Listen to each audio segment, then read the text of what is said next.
Hello दोस्तों, मैं आशुतोष सिंह, सुरक्षा अधिकारी, जॉब मंत्रा के इस यूट्यूब चैनल पर आप सभी का स्वागत करता हूं और आशा करता हूं कि आप सभी लोग अच्छे होंगे और अपनी तैयारी अच्छे से कर रहे होंगे। तो हमने हाई कोर्ट आरओ एपीएस और कंप्यूटर असिस्टेंट एग्जाम में आए हुए प्रीवियस ईयर क्वेश्चंस की एक नई सीरीज शुरू की थी, जहां पर हम पॉलिटी के क्वेश्चंस को डिटेल में डिस्कस कर रहे थे। तो उसी सीरीज में आगे बढ़ते हुए आज हम पार्ट 4 को डिस्कस करेंगे, जहां पर हम 10 क्वेश्चन को डिटेल में डिस्कस करेंगे पॉलिटी के। तो चलिए आइए शुरू करते हैं। तो हमारा पहला क्वेश्चन है, currently the number of the states and UTs in India are, अर्थात वर्तमान में भारत में कितने राज्य और केंद्र शासित देश हैं। तो इस समय वर्तमान में भारत में 28 राज्य और 8 केंद्र शासित प्रदेश हैं। ठीक है, तो आपको ये याद रखना है। ठीक है, 28 राज्य और 8 केंद्र शासित प्रदेश हैं। देखिए कैसे ये क्वेश्चन आता है लोग के दिमाग में। तो अभी हाल फिलहाल में कुछ बदलाव हुए, जिसके कारण केंद्र शासित प्रदेश की संख्या बदल गई हमारे देश में। ठीक है, जैसा कि आप लोग अंडमान निकोबार को जानते होंगे कि वो एक यूटी है। ठीक, चंडीगढ़ को भी जानते हैं। ठीक, यहाँ पे बदलाव यहाँ हुआ है। दादर नागर हवेली और दमन एंड दीव पहले 2 यूटीज होती थी, लेकिन अब इन्हें जोड़ दिया गया है। ठीक है, अभी एक सिंगल यूनियन टेरिटरी बना दी गई है। दमन एंड दीव और दादर नागर हवेली अब एक सिंगल यूनियन टेरिटरी की तरह बिहेव करेगी। पहले ये अलग अलग हुआ करती थी।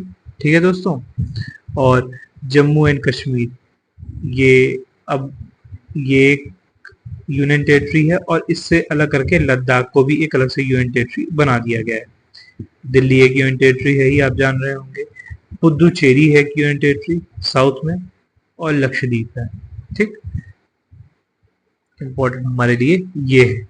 ठीक, तो इस और ये 28 राज्यों के नाम हैं और उनकी कैपिटल्स हैं।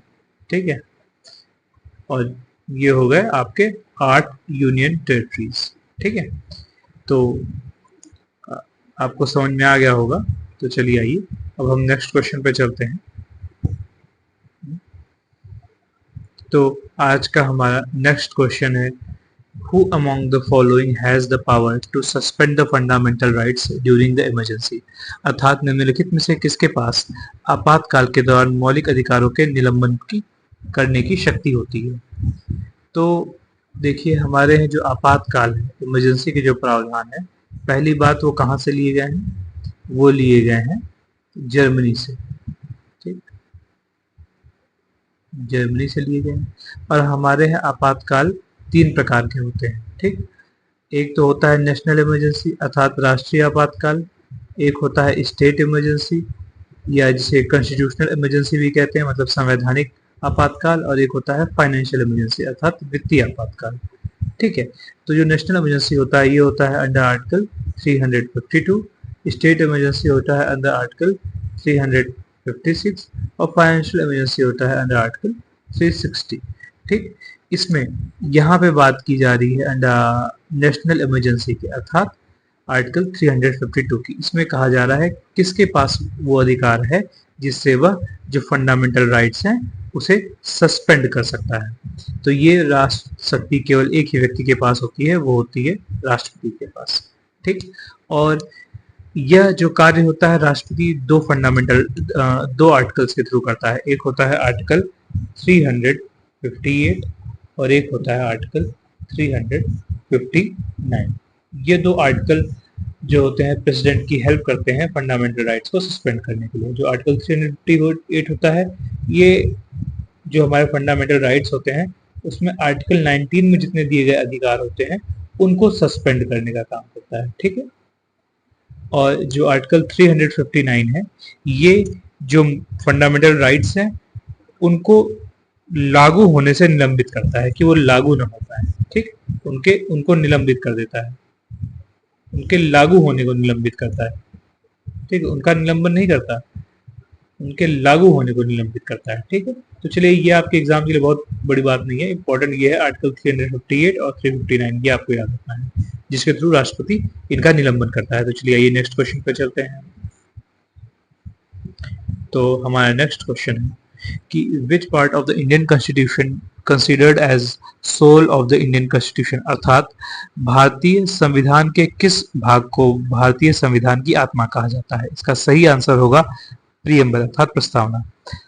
तो मैं आप लोग को याद दिलाना चाहूंगा कि हमारी जो ये सीरीज है पॉलिटी की, इसका पहला क्वेश्चन भी यही है, ठीक, कि संविधान की आत्मा किसे कहा गया है, तो वह प्रस्तावना। ठीक, अगर ये पूछा जाए कि as per doctor B are Ambedkar, ठीक, हमारी जो संविधान की आत्मा और हृदय किसे डिफाइन किया गया है, तो वो है आर्टिकल 32 अर्थात राइट टू कॉन्स्टिट्यूशनल रेमेडीज, ठीक,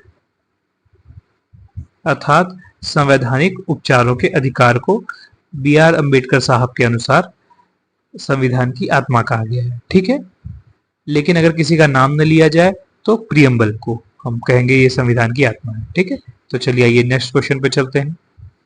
तो हमारा नेक्स्ट क्वेश्चन है आज का कि which of the following was the biggest source for the constitution of India, अर्थात निम्नलिखित में से कौन सा भारतीय संविधान के लिए बड़ा स्रोत था?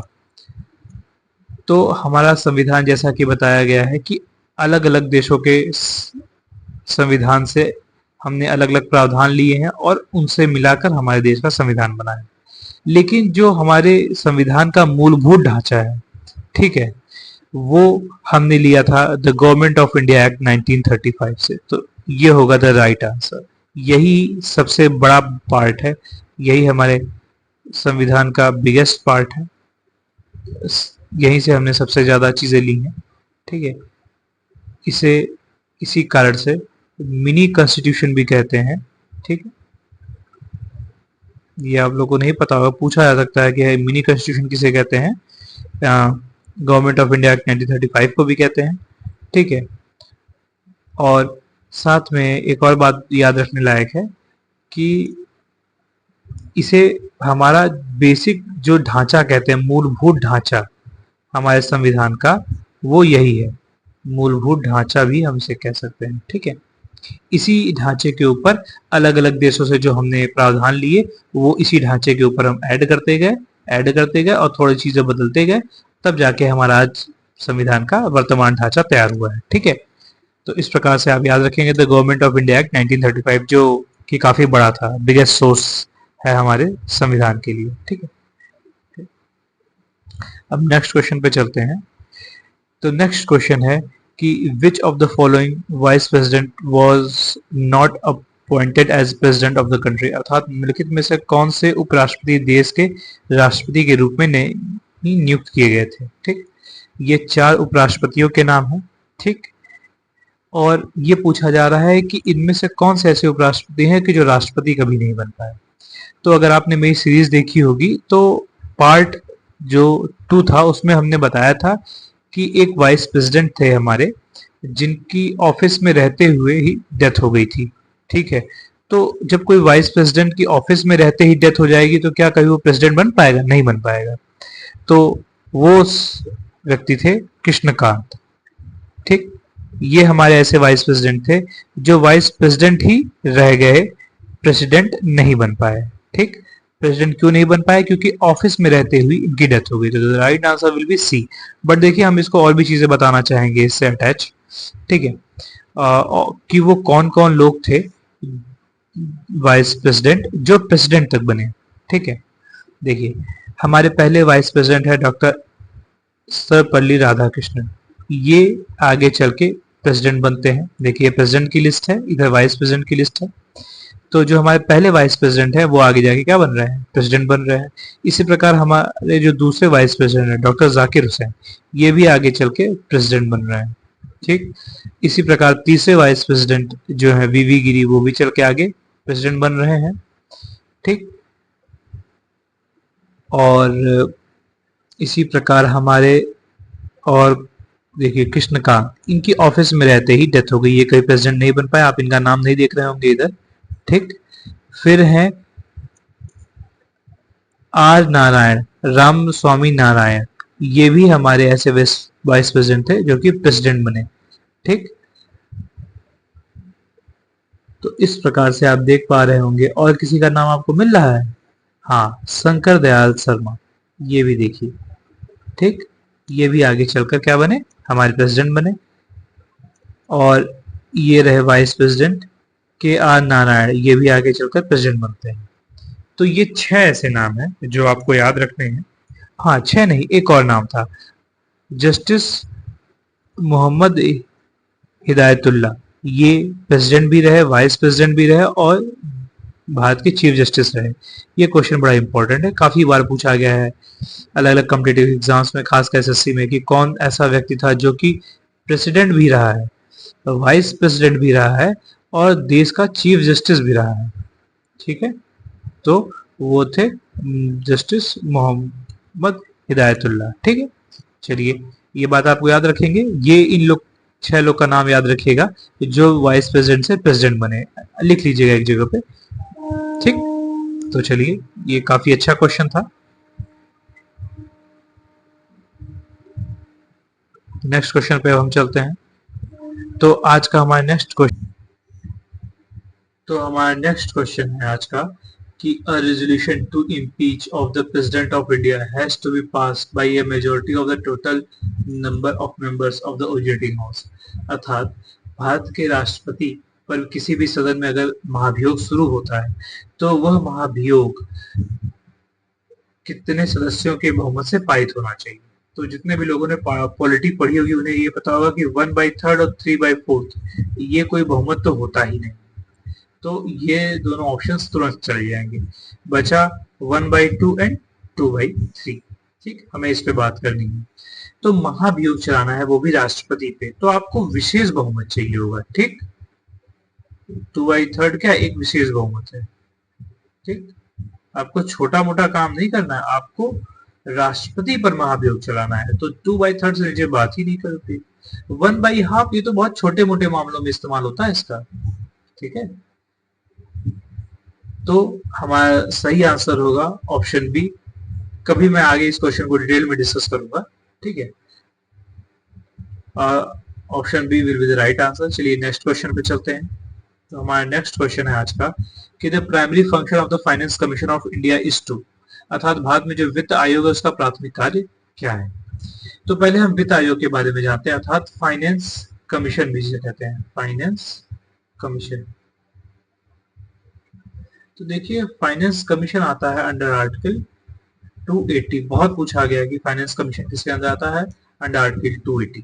ठीक है, ये एक अर्ध न्यायिक निकाय है। क्या है, अर्ध न्यायिक।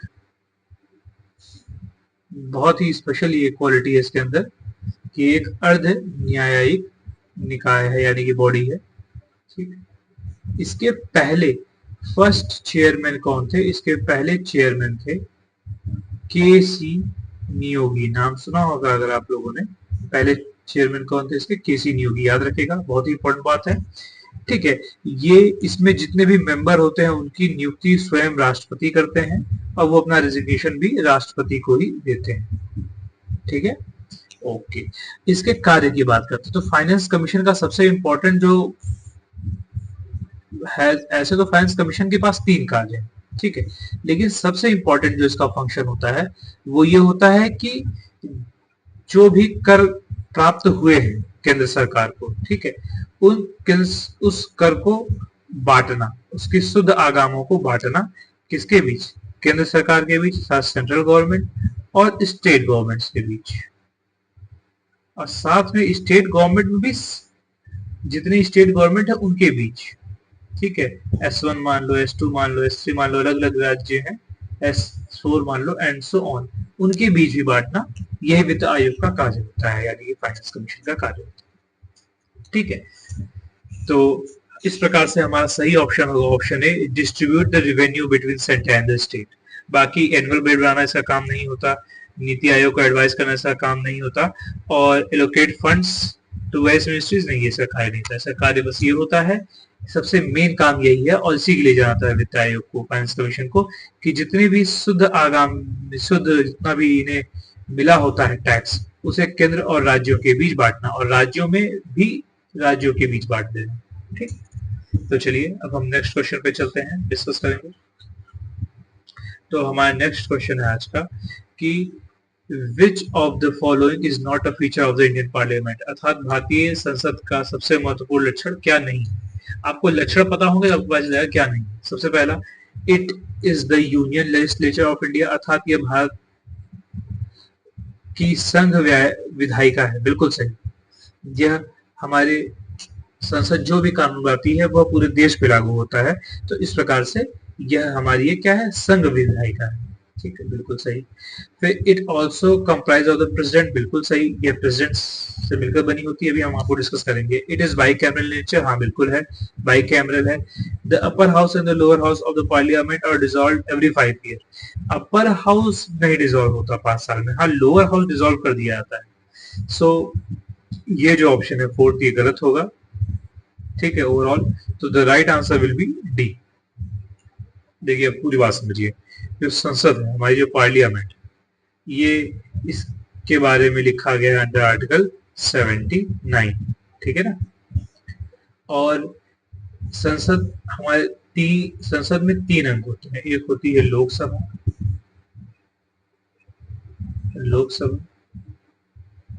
राज्यसभा और राष्ट्रपति। ये 3 अंग होते हैं संसद के, ज्यादातर लोग 2 ही मान के चलते हैं। ठीक है।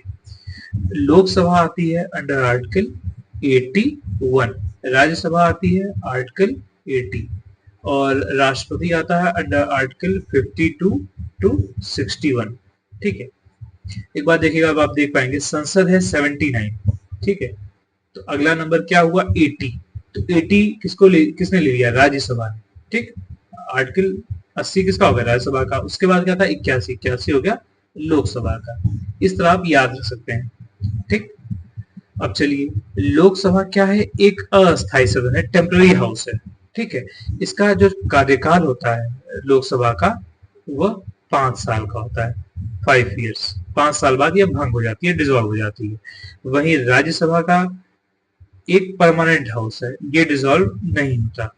ठीक, ये हमेशा बना रहता है, हर 2 साल पर इसके 1/3 मेंबर रिटायर होते रहते हैं। ठीक, ओके। और जो इसकी मैक्सिमम मेंबर्स की स्ट्रेंथ होती है वो होती है 250। मैक्सिमम मेंबर्स कितने हो सकते हैं इसके अंदर, 250। वहीं जो लोकसभा है इसमें मैक्सिमम मेंबर्स कितने हो सकते हैं इस समय, 550। ठीक है, तो इस प्रकार से अब जैसे देखिए, it is by cameral in nature, हाँ बिल्कुल, यह द्विसदनीय है। एक सदन है लोकसभा, एक है राज्यसभा। सदन तो 2 ही है, लेकिन अगर पूछा जाए मेंबर्स कितने हैं तो 3 है, लोकसभा, राज्यसभा और राष्ट्रपति। राष्ट्रपति इसका एक हिस्सा है, हाँ है। ठीक, तो चलिए अब हम नेक्स्ट क्वेश्चन पे चलते हैं। तो हमारा आज का नेक्स्ट क्वेश्चन है कि which article of the constitution reflects that it constitutes इस constitution is neither rigid not flexible but a synthesis of both, अर्थात संविधान का कौन सा अनुच्छेद यह दर्शाता है कि यह संविधान न तो कठोर है और न ही लचीला, लेकिन इन दोनों का एक संश्लेषण। ठीक है, तो इसका सही ऑप्शन होगा आर्टिकल 368। ऐसा है, जो आर्टिकल 368 है, यही तो बात करता है संविधान में किसकी, संशोधन की। किस संविधान में क्या हो सकता है, संशोधन हो सकता है, मतलब बदलाव किया जा सकता है संविधान में। और संविधान में संशोधन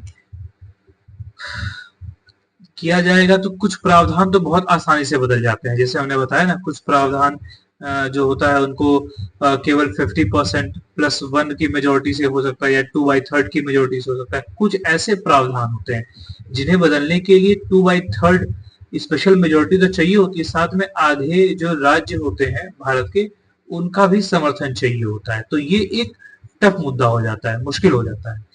ठीक है, तो इस प्रकार से कुछ हिस्से जो संविधान के होते हैं बहुत आसानी से बदले जा सकते हैं, जो कि लचीलापन दिखाता है, और कुछ हिस्से जो होते हैं इन्हें बदलने में बहुत दिक्कतें आती हैं, जटिलता आती है। ठीक है, जो हमारा कठोर को प्रदर्शित करता है। ठीक है, तो इस प्रकार से आर्टिकल 368 यह दर्शाता है कि हमारा संविधान न तो अधिक कठोर है और न ही अधिक लचीला है, बल्कि इन दोनों का एक परफेक्ट कॉम्बिनेशन। ठीक है, तो चलिए आगे नेक्स्ट क्वेश्चन पे चलते हैं हम अपने।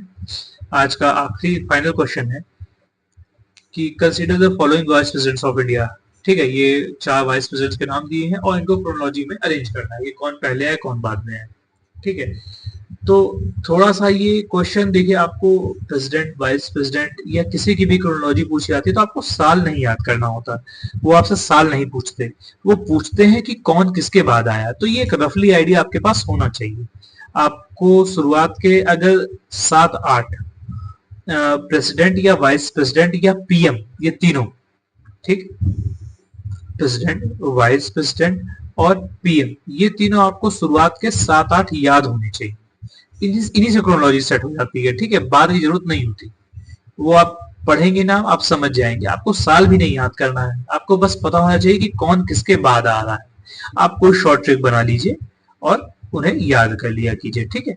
तो आज, हाँ, यहाँ सबसे पहले पूछा गया है, ठीक है। तो देखिए, सबसे पहले हमारे पहले वाइस प्रेसिडेंट आते हैं डॉक्टर एस राधाकृष्णन। उनकी बात, उनका कोई ऑप्शन है ही नहीं। फिर आते हैं डॉक्टर जाकिर हुसैन, वो भी नहीं है। फिर आते हैं वीवी गिरी, हाँ वीवी गिरी है भैया, वीवी गिरी नंबर 3 पे है। फिर आते हैं गोपाल स्वरूप पाठक, देखिए पाठक जी भी है चौथे नंबर पे, जीएस पाठक। फिर आते हैं बसप्पा दनप्पा जत्ती, बीडी जत्ती ने कह रहे हैं, हाँ बीडी जत्ती है 5वें नंबर पे, बिल्कुल। फिर आते हैं जस्टिस मोहम्मद हिदायतुल्लाह, बिल्कुल सही, ये भी आते हैं 6ठे नंबर पे। देखिए क्रोनोलॉजी सेट है पूरी पूरी, 4 5 6। The right answer will be A, ठीक। तो देखिए, अगर सीरियसली तो ये बात है कि अगर ये क्वेश्चन मेरे सामने भी आता तो मुझे प्रॉब्लम होती, ठीक है। तो मैं इस तरह के क्वेश्चंस को हैंडल करने के लिए यही करता हूं कि शुरुआत के 5-6 प्रेसिडेंट, वाइस प्रेसिडेंट या प्राइम मिनिस्टर याद कर लेता हूं, उससे क्वेश्चन हो जाते हैं, ठीक है। बहुत ज्यादा इसमें हेडेक की जरूरत नहीं है। तो इसी के साथ आज का सेशन यही समाप्त होता है। आप सभी लोग कमेंट बॉक्स में अपने फीडबैक्स दीजिएगा और बताइएगा कि कहाँ पे इम्प्रूवमेंट करने की जरूरत है। इसी के साथ धन्यवाद।